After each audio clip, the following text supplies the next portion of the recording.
Sir, naubos naman yung laban sa harap. Okay. Sabi naman ni Batcom, okay. Standby. Message na naman ako kay Sir Alvarez. Pagka 26, naririnig ko. 26. Yung gabi ang pinakamatindi sa amin. Kasi, ultimo yung tunog ng, yung bangaw. Akala na namin chopper na sabi ko nandyan yung Ay, moral na kayo.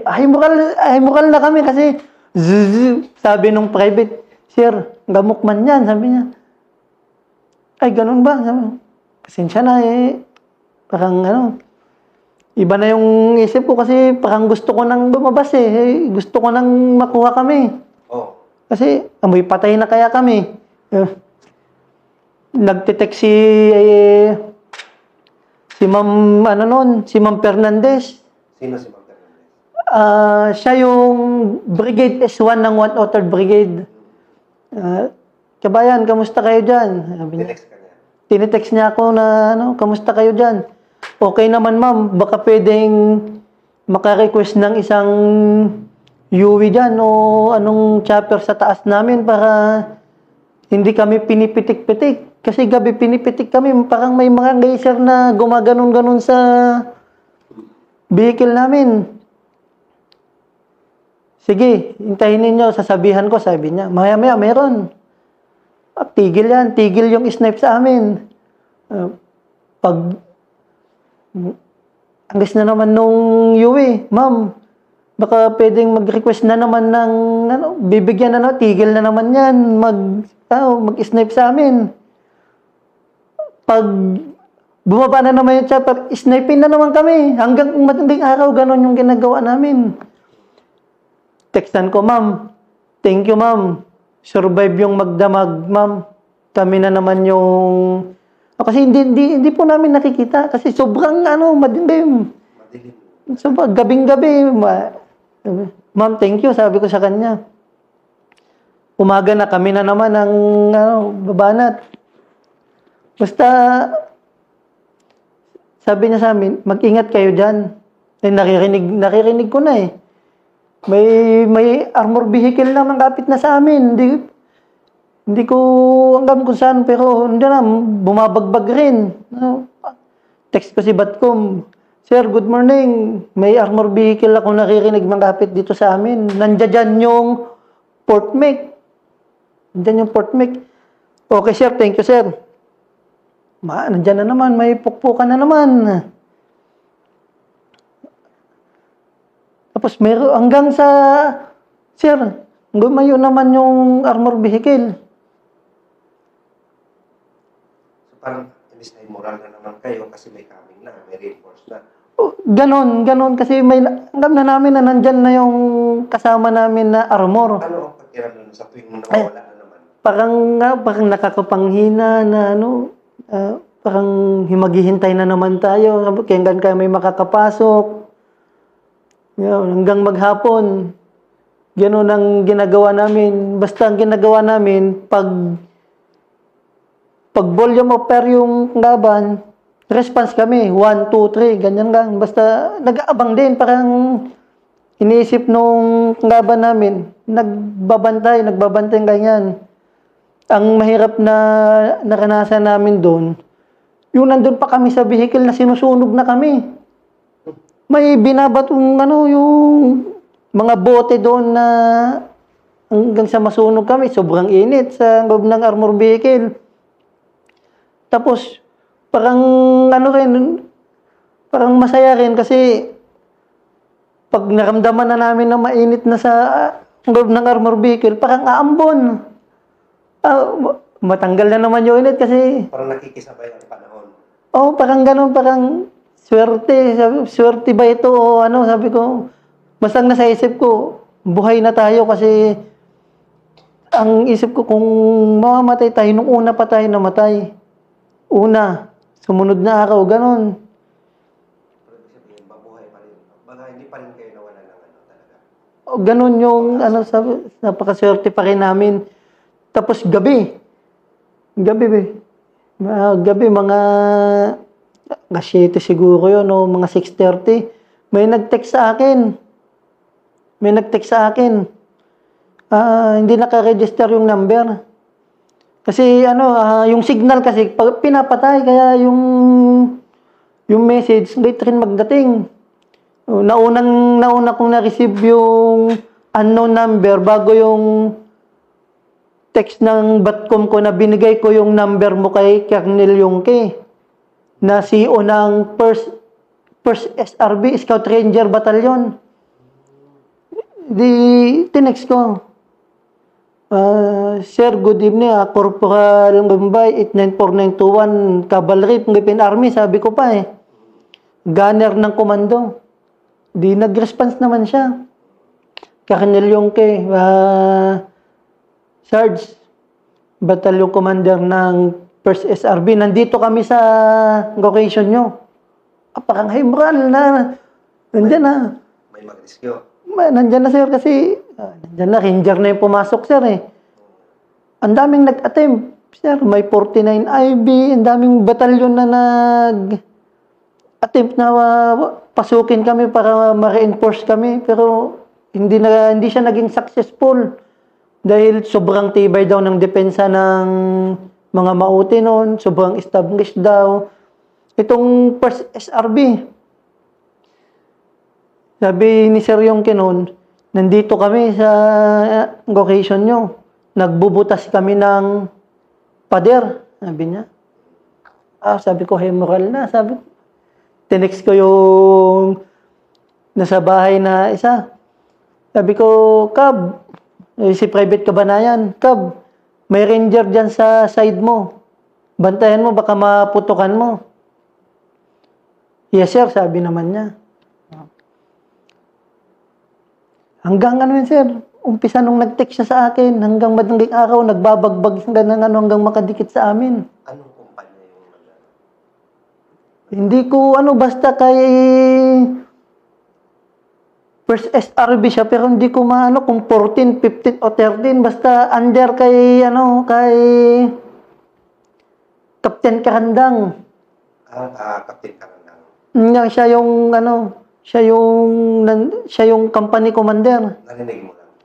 Sinabi ng CEO ko, kasi tumawag yung CEO ko, Si Captain Hadauni, bay, nandyan na yung ranger. Nandyan si Captain Karandang, sabi niya. Sabi ko, yes sir, pero wala man ako makitang tao. Pero sabi ni Sir Yongke, nagbubutas kami ng dingding ng pader. Kasi sobra buhos kaya ang sir, yung mga bahay dyan sa Marawi, sir. So, kayo nung ganun na yung Ay, masaya, sir. Kasi sabi ko, nandyan na. Sabi ko, konting tiis, nandyan na yung ranger. Sabi ko, nandyan na yung ranger. Pagka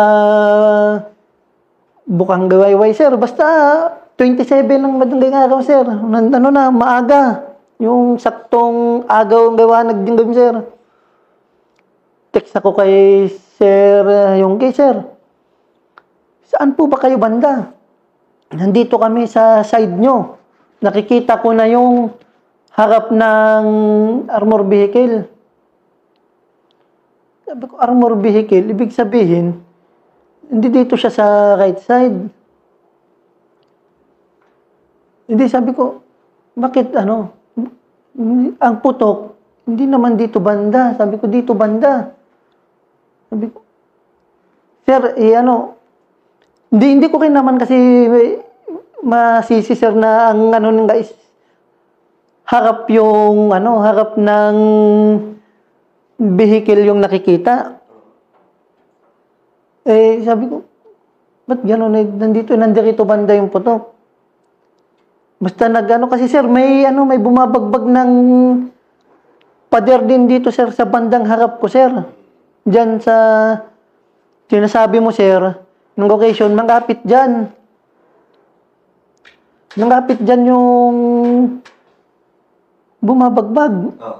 Tapos, sir, mayroon pa dito, sir, banda sa bandang taas, sir, ng position ninyo.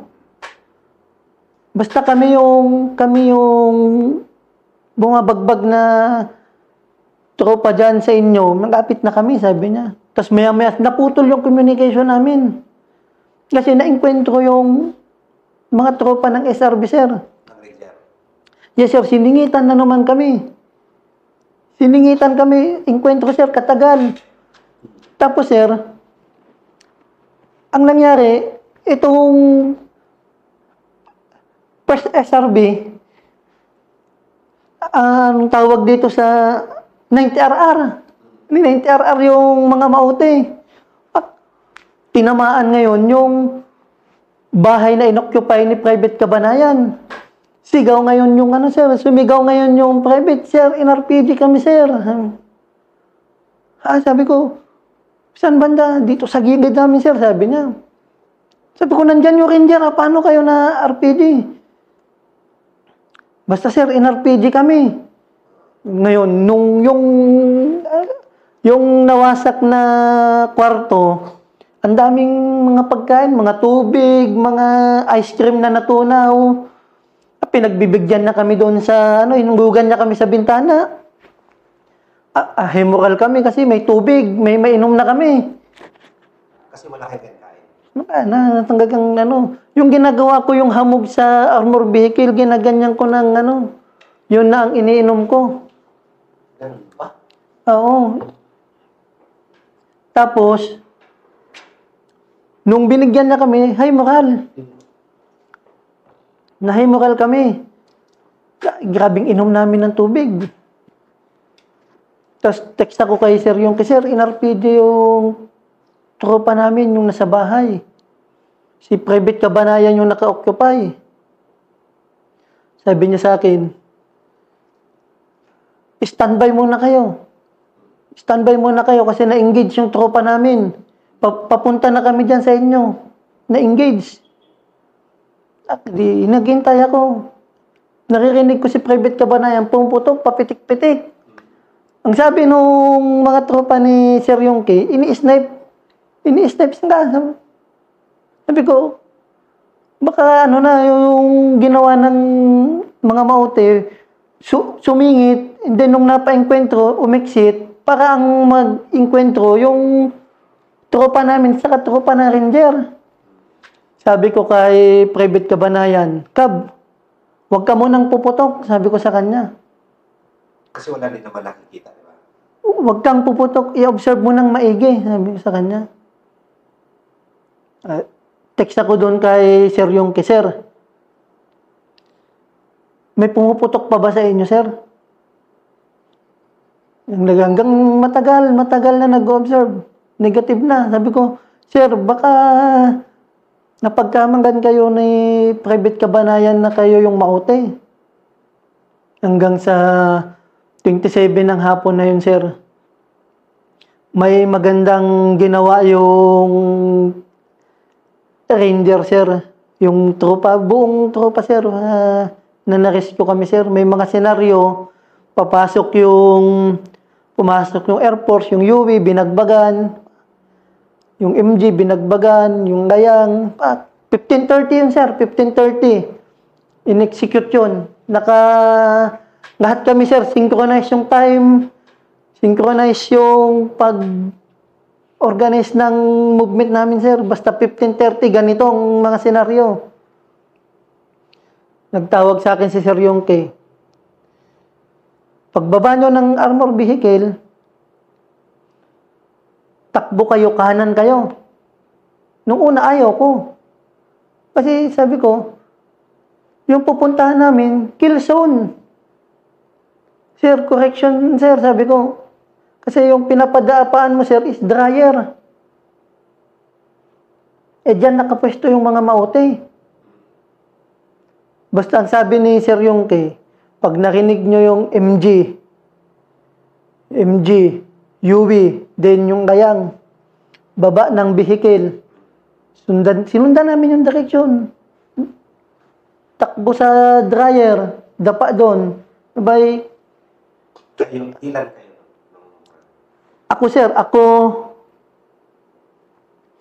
Private Bangasico, Sergeant Parel, Private Rivera, Private Fernandez, lima kami.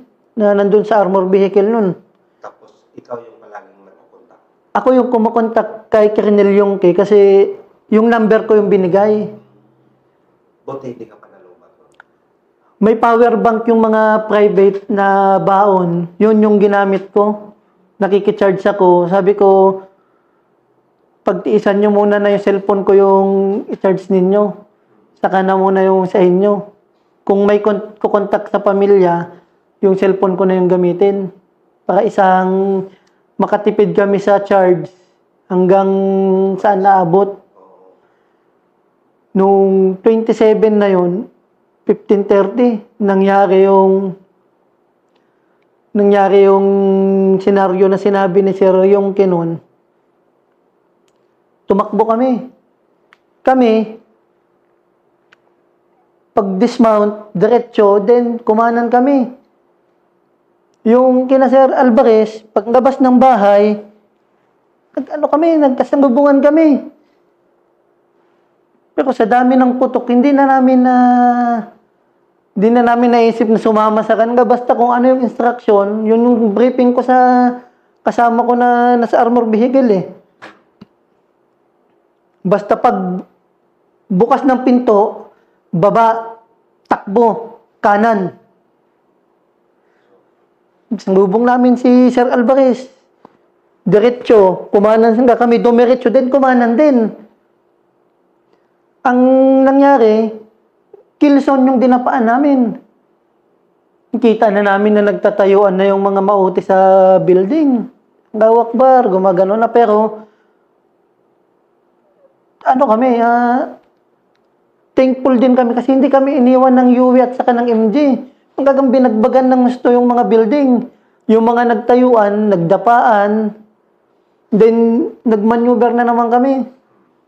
May butas na binutas na ranger. Doon ako pumasok. Itik-itik na kami doon. May naka-duty na ranger, buti ka mo.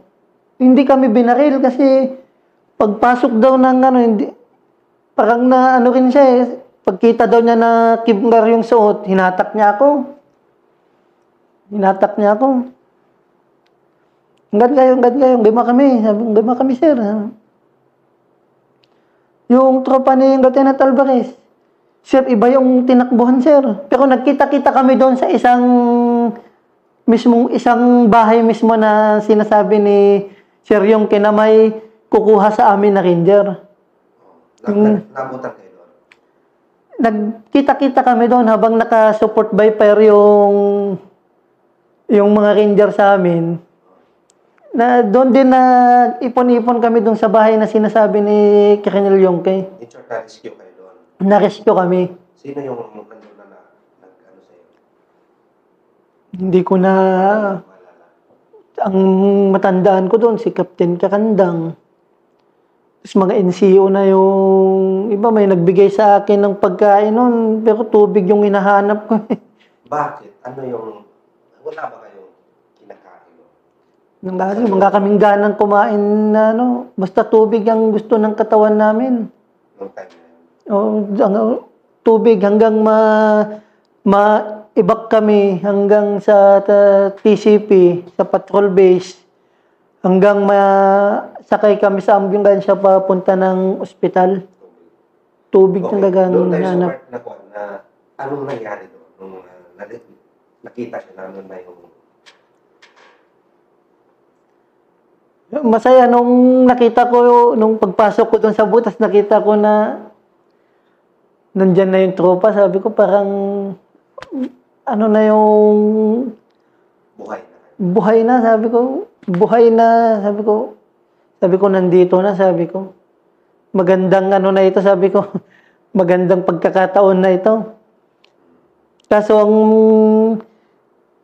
nangyari noon, nung nag-accounting kami, may dalawang tropa pa na naiwan kasi hindi niya nakuha yung instruction kasi naubusan ng charge yung baterya niya. Si Staff Sergeant Waoy at saka si Corporal Martin naiwan. Yun na naman yung nirescue ng tropa ni Colonel Yongke noon, ng 1st SRB. hindi iniwan yung mga tropa doon. Hanggang magdamag na nagbabantay. Pero ang kagandahan, on the next day, hapon din, na-rescue din naman yung dalawang tropa. Yung nangyari is parang sa amin, sa ibang direksyon din tumakbo. Pero yung mga rangers, sumisigaw daw ng waoy, waoy, ganon. Hanggang sa nakarating yung tropa sa pwesto na ranger. Parang grabe yung pinagdaanan talaga. Grabe, parang yung isang araw, parang napakatagal. Naririnig mo yung tropa na sa ibang sektor, ibang direksyon, ibang location. Masaya kasi may naririnig. Ang mas nakakatakot, yung tahimik. Kasi ilang araw kayong nag-track doon? 23 hanggang 27. 27 kayo na rescue. 27 ng hapon, na-rescue kami. So, gutom yun at saka kuwan. Yung gutom, hindi ko na ano yung gutom, yung uhaw.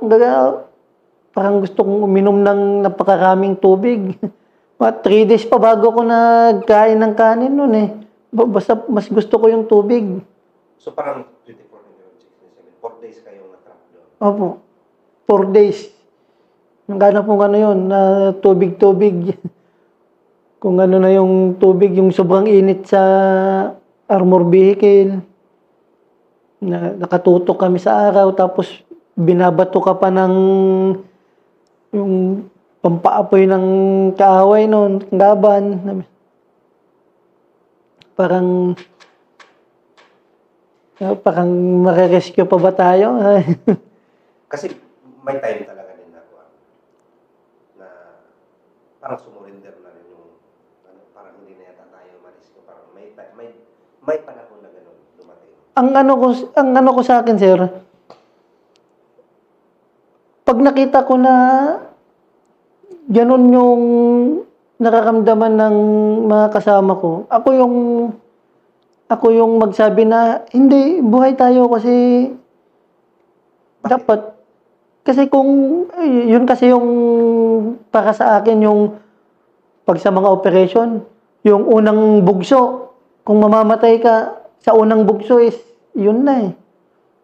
Yun sa akin, pag nakita ko na gumural yung tropa, sabi ko, makakaano tayo, marirescue tayo, makakagabas tayo rito.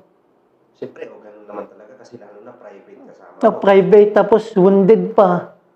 Hindi mo maiwasan, pero sabi ko,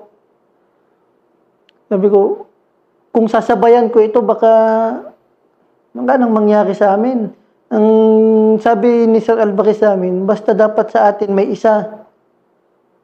isa na matapang sa atin. Pag gumural yung iba, dapat merong isa. Yun yung sinabi niya sa amin bago kami nagkanya-kanyang sektor na. Basta may isa dapat na matapang, sabi niya. So parang bakit ano yung napansin mo doon sa mga kasama mo during Yung mga, hindi naman natin maiwasan sa mga private, first time. Tapos ganun po yung unang experience, parang iniisip nga na, tapos kasama mo pa sa loob ng armor vehicle mo yung patay. Sabi ko, basta ipahimural ko siya, basta hanggat may amo tayo, fights tayo. lalaban talaga? Laban po kami kahit ano. Hanggang may kaya pag may kuwan. Hanggat may amo pa tayo, sabi ko, laban tayo, fights tayo. Pagka doon lang talaga kayo nakakulong sa isang armor the whole time? O doon ka sa armor. Sa vehicle? O sa armor vehicle, kasi yung isang komando, na RPG din siya nung kinahaponan ng 26. Na doon kami namatayan na naman ng isa, si Corporal Estores. Na RPG din siya nung hapon na yun. Kaya sabi ko, grabing sabi. Hindi ko masisi yung mga kasama ko na ganun yung maramdaman, ako, as a ranking senior, sabi ko, dapat ipakita ko na, yung will to fight is hindi dapat bababa. Kasi nakikita ko na yung mga junior ko na gumukal na. Sabi ko, i-encourage ko na, makakasurvive tayo kasi may naririnig tayo dyan sa paligid natin na may nagpuputukan, may armor vehicle. Yun yung pang-high ko, yung armor vehicle. Tapos may air asset pa. Yung mga air asset namin, pag kinontak ni Sir Alvarez, pag nagpabagsak siya ng air support, eksakto. So parang ganun na lang yung Doon yung motivation ninyo. doon yung motivation ko na sabi ko kasi hangga't may sumusuporta, huwag kang sumuko kasi sabi nung batcom namin is nandirito kami, gagawin namin lahat. Sabi ni Colonel Guena, hintayin nyo kami dyan. Sabi niya, i-rescue namin kayo. Sabi niya. Kaya sabi ko, nandyan sina sir sa panggigid natin. Malapit na sila. Nandyan na. Kasi naririnig ko na yung putukan. Marami ng putukan. Ibig sabihin, nandyan na yan. Tapos yung nag-text pa na, may nag-text pa sa akin noon na dating vehicle commander ko, si Staff Sergeant Dizon noon eh. Pero during that time, nandito siya sa school noon. Nabanggitaan niya na yung tropa is nakatawid na ng Mapandi Bridge. Sabi ko, ay mukha na. Sabi ko, nandyan na. Marami ng armor. Sabi ko, armor vehicle, nandyan na. Kaya sabi ko, fight lang tayo, hintayin natin. Kasi ang ko doon, sinasabi ko sa akin, kung pababayaan tayo niyan, dapat nung una pa, pinabayaan na tayo. Kasi request tayo ng air support. Air support binibigay. Para makasurvive tayo, nakaabot kami hanggang 27 ng hapon. Hanggang sa ma-rescue kami. So after nun, so parang doon nagtatapos yung yung 4 na araw na survival mode yung talaga doon na-rescue kayo. Opo. So after nun, anong sa inyo? After nung maibak kami, nagtagal pa kami ng 1 day sa TCP kasi hinihintay ko si Staff Sergeant Waoy na ma-rescue para si vehicle commander ko. Hinihintay ko na sabi ko, sabay-sabay na kami magpapaibak, sir. Sabi naman ni Sir Ponyo, kayo kung anong gusto ninyo. Yes, sir.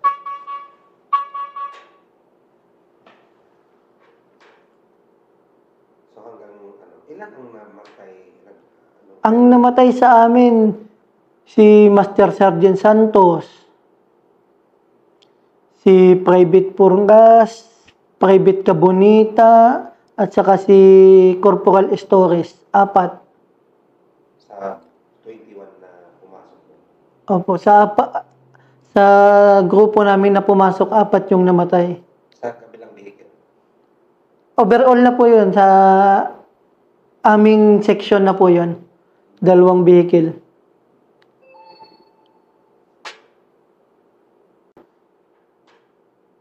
Siyempre yung unang-una yung Panginoon.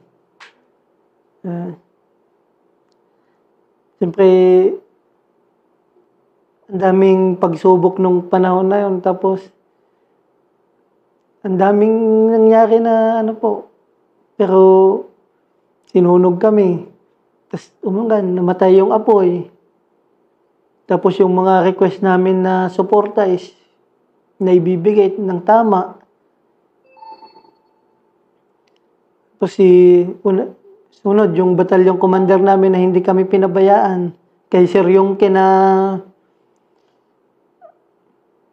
nagtiyaga na nagbutas-butas ng pader para maka-reinforce sa amin. First SRB. Hindi ko na po isa-isahin, basta first SRB. Pati yung dalawang company na kasama po niya noon. Very thankful kami na pinagtiyagaan ka kami na dikitan, puntahan. Siyempre yung tatay ko, yung tatay ko kasi during nung time po na nandoon ako, ka-text ko siya.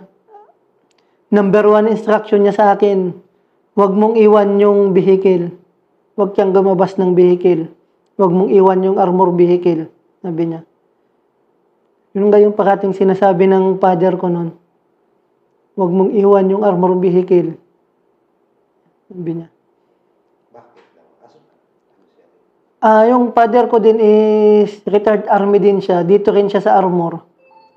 Yun yung number 1 instruction niya sa akin. Huwag mong iwan ang vehicle. 23 ng hating gabi yun. Nung sinabi ko na na-trap kami. Sabi niya sa akin, huwag mong iwan ang vehicle. 24, tinawagan ko. Huwag mong iwan yung vehicle. Huwag ka nga angis sa armor vehicle. Diyan ka sa vehicle. Yun yung instruction niya sa akin. Paano mo na-maintain di ba may asawa ka nun? Paano mo sila? Yun, sinabi ko na tanggapin namin kung ano yung mangyayari. Sabi ko, siyempre, ito yung trabaho ko.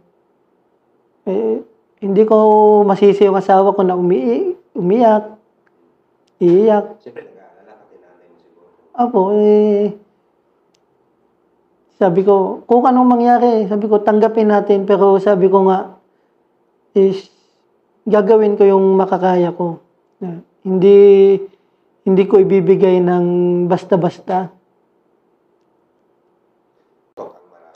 Kami po yung unang pumasok doon sa Mapandi Bridge. Yun kasi yung stronghold ng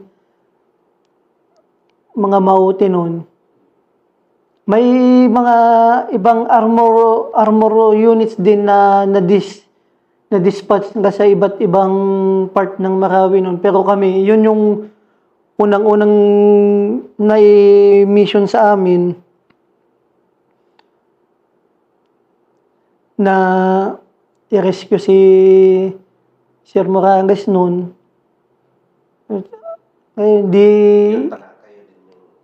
Kami yung magre-rescue na kami na yung nire-rescue. Sa mga kasama ko, ito yung sinumpaan natin na tungkol ngayon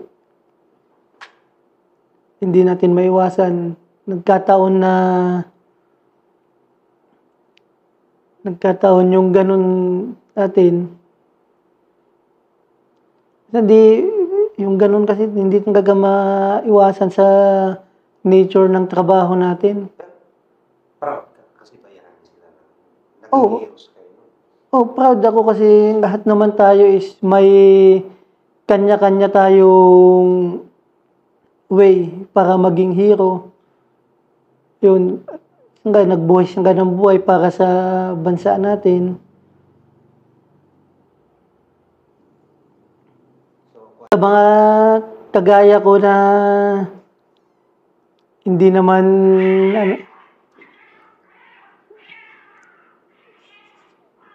sa mga kabataan, yung gustong pumasok na magserbisyo sa bayan is i-portion ninyo yung pangarap ninyo. Yung may mga responsibilities tayo. Pag nakapasok na tayo dito sa organization ng Armed Forces, parati, yun naman sa akin, pag nandirito na tayo sa organization, mag-ingat, mahangay natin yung trabaho natin. proud ako na Nakapag-contribute. naging part ako sa liberation ng Marawi. Maraming na-dispatch sa ibang lugar dyan na gustong maging parte, pero dahil may kanya-kanya tayong mission, is hindi sila napagbigyan. Ako na napagbigyan, proud ako na naging part ako sa Marawing Liberation.